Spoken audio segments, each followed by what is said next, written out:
We have student athlete Ben Bradford and head coach Aaron Burns, so the statement coach. Yeah, hats off to Tulsa. I thought they were outstanding tonight. We talked about it as a team. They coming in here off a couple of tough ones, and this is a big one for them on the road. And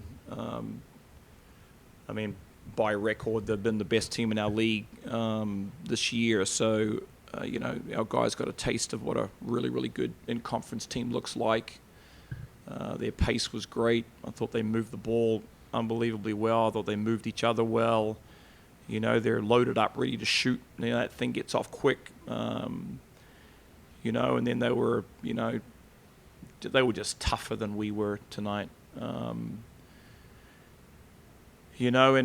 to be honest, we got our butts kicked on the glass at Rice. We got our butts kicked on the glass against Wichita State here. Like that's toughness and power and force and all those types of things. And offensively we can do some things. Defensively, if we want to be a better team in the league, then we've got to find ways to be better at that end of the floor. We just can't have breakdowns like we did. I felt like we like cut into their advantage, and then we would just break down and give up something easy to them. And but that's just that pressure that they keep bringing at you. And we talk about that all the time. You got to try and build pressure, and we couldn't build any pressure, and that's why they got us good. Coach, how do you keep encouraging your team to understand that, like, yeah, you're going to have some bumps here and there, but this conference is still pretty wide. You lost by 1 point to Temple, who's tied at the top of the league. And so top to bottom, I mean, this conference is still wide open. You're six. How do you just keep the morale high in the locker room? Well, I think that's on the playing group too. This always irritates me. The players always want the coaching staff to inspire them every day. Well, I want to be inspired too. This is always a two-way street. That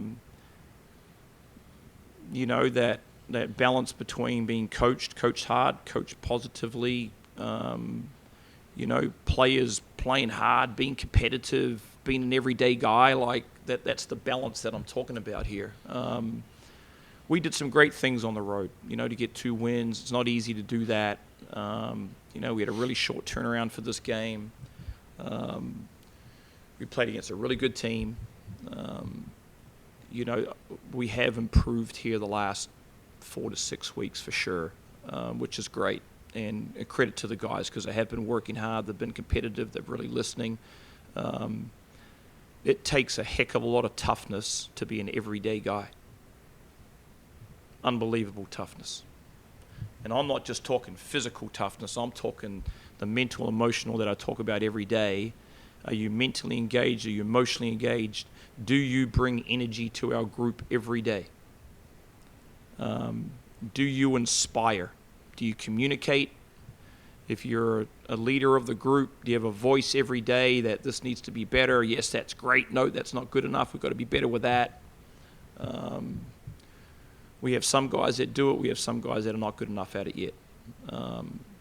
And so that's what I'm saying. You want to be an everyday guy. You got to have a voice. You got to lead. And that's how we can keep driving the team forward. For both of you, Coach, you just talked about the 2 road wins you guys got. Obviously, winning on the road has been tough. We've seen that from your team this season. What can you take away from what worked for the team on the road and that trip going into Sunday on the road? I can start with that one. It was just, I would say the aggression that we came out with. It was just, to be honest, being on the road that long, you're just tired of being on the road. So especially at Rice, we came out, it's like, we have to make this worth it. We've been sleeping in a hotel for 6 straight days. The pillows suck. We have to make it worth it. So it was really just the passion and just aggression that we came out with on the road. And then I would say in my case, I was more motivated because I had never played in a road win here at Charlotte yet. So it was just I knew I just had to get it. So. Me too.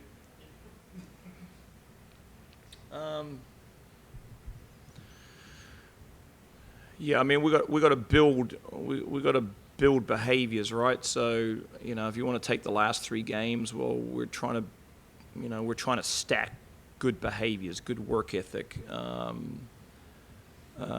good attitude, good leadership. You're trying to stack and build on those things and improve in them. And so you take a 3-game sample, for example, and 2 of them on the road, and we get to play a really good team like Tulsa tonight. Didn't do some things very well at all. They made, and credit goes to them, they made it difficult with that. So we have to get back to the practice court, watch some film, have some truthful discussions, and then get on the bus and head to ECU and go play in a rivalry game, which will be a lot of fun. I hope there's a fantastic crowd there that's full of energy and juice and passion, and because those games are fun. So a lot of our guys will experience that for the first time. We've still got to learn how to win together. And to be honest, a lot of them have not done that. And so you've got to lean back on an experience like this and go, good team, good level of play, good physicality, great execution. Okay, well, that's what we got to get better at and do the little things better. And we can, try and carry them into Sunday and just keep trying to slowly chip away and keep getting better. When you lead the team in scoring, obviously teams are going to start to really focus on you, hone in on you. What has that battle of adjustments been like this year? Just adjusting to what they're trying to do to you, finding your own rhythm. It seems like you're starting to find that rhythm once again. So what has that battle been like for you? Yeah, definitely. It's just trying to play off those adjustments. If they take one thing away, then something else opens up, and it's just really slowing down and finding it. And then, especially when my teammates are making plays, I'm able to see those plays. I'm like, okay, I can go back to doing that. Or I see a certain move work, or I see a certain gap, and I say, okay, I know if coach calls this certain play call, I know where I'll be able to attack at and where I won't be, just based off how they're playing me. Two-part question. First part for Coach Byrne. It relates to ECU. If my memory serves me correct, your first win over them was here in Halton in front of a sold-out crowd right after your interim tag was removed. So just what does the rivalry mean to you?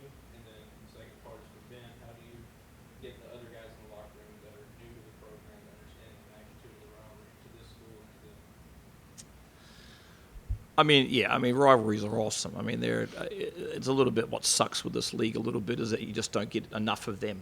There's not a lot of real close schools around here, and ECU's the one for us. So it's just the way that the league's made up. But, these ones are fun, man. These are the ones that you remember, and, all the rivalry games I've been part of in my career, there's a lot of passion and emotion, and there's a lot more care factor from a lot of people, the alumni of the universities, and the community, and the players, and you remember those types of things, because when we played ECU here a couple of years ago when it was sold out, it's the first time that a lot of those guys have been part of something like that. But I remember that stuff. I still do too. Those things are a heck of a lot of fun, and that's why you get to play team sport. A lot of people don't get to experience those type of things.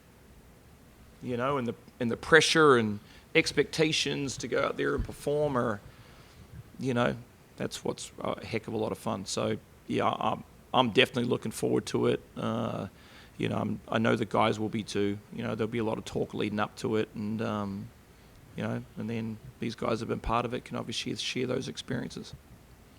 Yeah, I would say from the guys that were here last year, we played here, we played there. There was a lot of talk.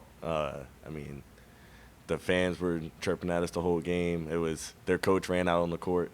So it's just like we all know that emotion of the rivalry. So we'll be trying to tell the guys as much as possible. But I feel like as soon as they walk out on that court and they feel the gym, they'll know, like, this is a rivalry game. Sorry, muted please. Coach, it seemed like today the offense got a little more stale in the second half. It seems like you guys weren't able to buy a bucket, put up three ball. What are the type of adjustments that you are looking to make? It is a relatively new group, Yeah. obviously, No, you're right. We didn't move the ball very well today. We got a little bit too pigeonholed into just trying to work off a ball screen, and that was it. What we're really good at, and it's reflective in our assist to turnover ratio. I mean, we have 8 assists. I mean, that's not going to be winning basketball. So yeah, we've got to get back to moving the ball side to side, inside out, get it through hands. Do that stuff really, really well. And that's what you got to learn from, because I know we shot the ball at a pretty good percentage, because it reflects that. You win a lot of games doing that, but there's also 2 ends of the floor. But the way that we want to play is we want to move bodies and move the ball. We didn't do a great job of that tonight.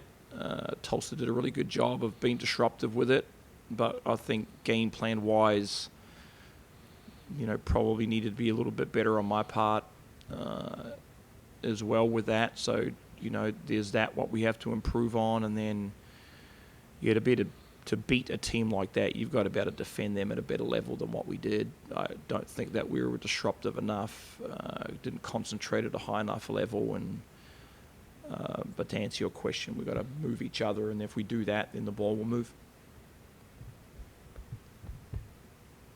All right, appreciate it.